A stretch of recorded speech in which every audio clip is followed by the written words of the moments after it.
de la colère que j'avais, parce que j'ai aussi une fibromyalgie, donc je voulais comprendre la source de la colère et de la fibromyalgie. Et je suis venue en première séance pour comprendre ce qui s'était passé. C'est que votre maman, avant que vous naissiez, eh bien, elle a eu une fausse couche. Oui, et qu'on a mis son fœtus à la poubelle. Et ça date des années 1972. Donc à l'époque, il n'y avait pas les mêmes moyens, il n'y avait pas la même conception du soin. Enfin, c'était une autre démarche qu'il y avait. Et donc le travail, la première séance que nous avons fait ensemble, ça a été d'aller voir si dans la mémoire, si au niveau de mon corps, il y avait d'autres choses qui apparaissaient ou qui étaient ressenties au niveau du corps. Et nous avons compris durant cette séance que le fœtus était encore collé, entre guillemets, au niveau de mon corps. Et suite à cette séance, beaucoup de choses se sont passées, puisque ça m'a permis de comprendre comment je suis venue au monde et par quel biais, et mon rapport aux autres, mon rapport au monde.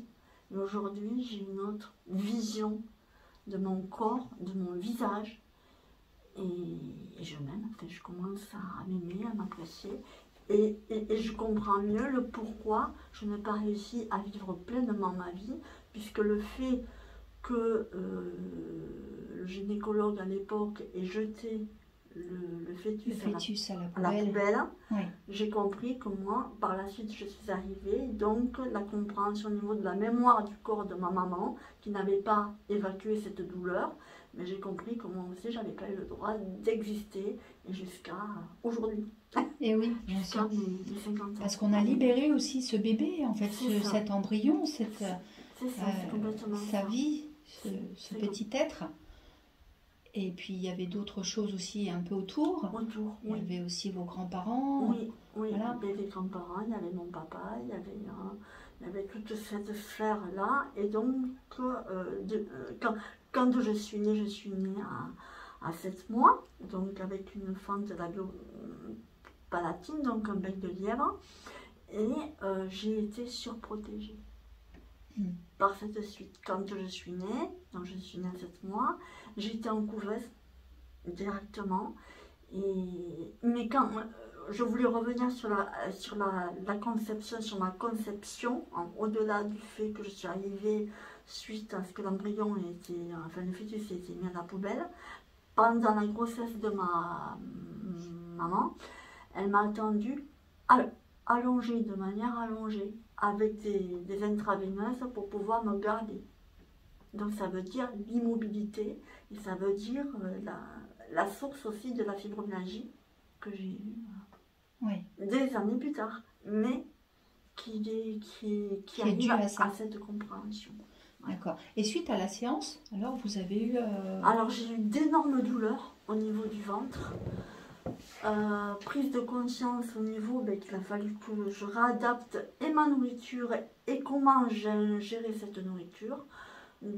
Pas de gras, donc je n'ai pas mangé de gras, mais ça m'a duré un moment. Et puis j'ai passé 3 nuits à avoir des douleurs énormes, et comme s'il y avait des choses qui se passaient dans mon ventre, en fait.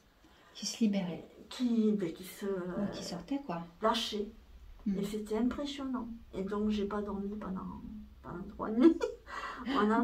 pendant 3 nuits, pendant 4 jours, mais là j'ai mis une bonne semaine à réadapter mon alimentation au niveau de mon corps. Donc à boire beaucoup, oui.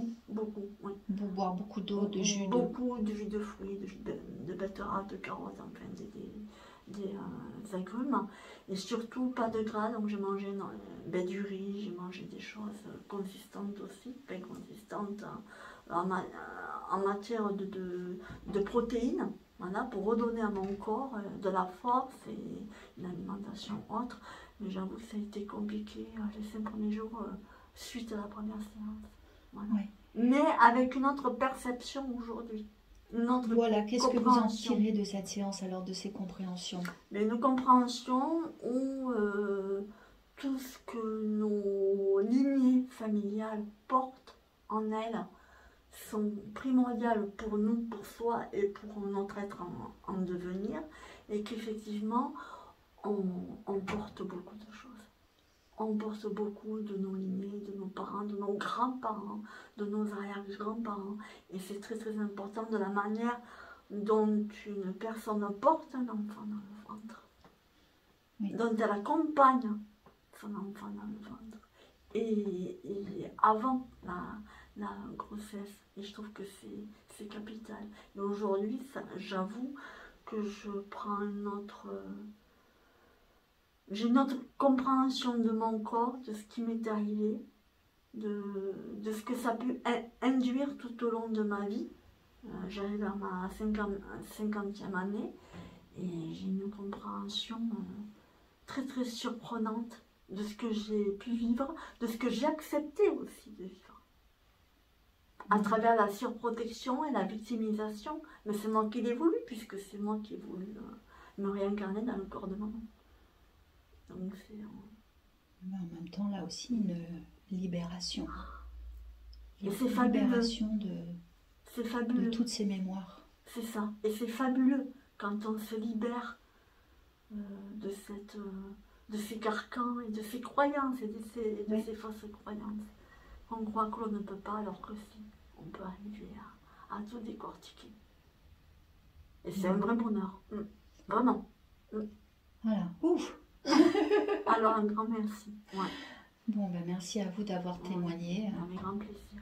Merci beaucoup. Parce que c'est une belle étape de vie.